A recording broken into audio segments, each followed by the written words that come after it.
ഇന്നത്തെ റെസിപ്പി നല്ല പച്ച സ്രാവ് കൊണ്ട് വറുത്തരച്ച് നമുക്കൊരു കറി വെച്ചാലോ. 2-3 ദിവസം ഒരു കേടും കൂടാതെ ഇരിക്കുന്ന ഒരു അടിപൊളി ഐറ്റം കേട്ടോ. അപ്പോൾ സ്രാവ് നല്ലതുപോലെ കഴുകി വൃത്തിയാക്കി ഒന്ന് എടുത്ത് വെച്ചിട്ടുണ്ട്.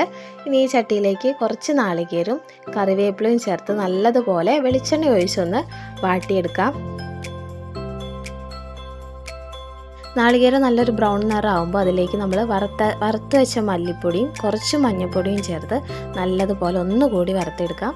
പിന്നീട് ചട്ടി ഒഴിച്ച് വെളിച്ചെണ്ണ ഒഴിച്ചു വലിയുള്ളി, തക്കാളി, പച്ചമുളക്, ഇഞ്ചി, വെളുത്തുള്ളി ഉപ്പിട്ട് നല്ലതുപോലെ ഒന്ന് വാട്ടിയെടുക്കാം. ഇനി അതിലേക്ക് ആവശ്യത്തിനുള്ള പുളി നേരത്തെ നമ്മൾ വെള്ളത്തിലിട്ട് വെച്ചിരുന്നു. അപ്പോൾ അതൊന്ന് പിഴിഞ്ഞ് അതിലേക്ക് ഒഴിച്ചു കൊടുക്കാം. പുളി നല്ലതുപോലെ ഒന്ന് തിളച്ച് വരുമ്പോൾ നമ്മൾ നേരത്തെ തയ്യാറാക്കി വെച്ച നാളികേരത്തിൻ്റെ അരപ്പില്ലേ, അതും കൂടി അതിലേക്ക് ഒഴിച്ചു കൊടുക്കാം. ഈ അരപ്പെല്ലാം നല്ലതുപോലെ ഒന്ന് തിളച്ച് വരണം കേട്ടോ. നല്ലതുപോലെ തിളച്ച് വന്നതിന് ശേഷം നമ്മുടെ സ്രാവ് അതിലേക്ക് ഇട്ട് കൊടുക്കാം.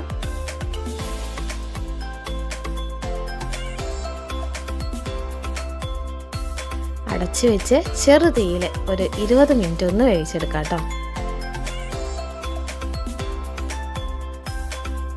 അപ്പോൾ അത് നമ്മുടെ സ്രാവ് കറി റെഡിയായി. ഇനി കുറച്ച് കറിവേപ്പിലയും വെളിച്ചെണ്ണയും കൂടി ഒഴിച്ചു കൊടുത്താൽ കറി റെഡി കേട്ടോ. അപ്പോൾ ഇതുപോലെ ഒന്ന് ട്രൈ ചെയ്ത് നോക്കാം. ഇഷ്ടമായ സപ്പോർട്ട് ചെയ്യാൻ മറക്കരുതേ.